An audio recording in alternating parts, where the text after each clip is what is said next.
Saudi Arabia said on Wednesday that it will ease its weeks-old air and sea blockade of Yemen amid outcry from the United Nations and humanitarian groups. The Saudiled coalition announced that it would reopen the port in Hudaydah to allow in humanitarian relief, and would begin allowing UN aircraft to use the airport in Sanaa, Yemen's capital city, according to the state-run Saudi press agency.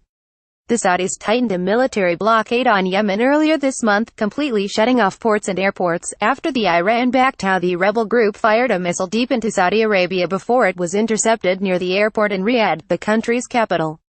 Saudi and U.S. officials determined that the missile had been manufactured in Iran, but the blockade also made worse a growing humanitarian crisis in Yemen, cutting the country's citizens off from receiving key humanitarian aid, including medicine and food. The heads of the World Food Programme, UNICEF and the World Health Organization warned in a joint statement last week that the situation in Yemen had become increasingly dire, and urged the Saudiled coalition to open the country up to humanitarian relief.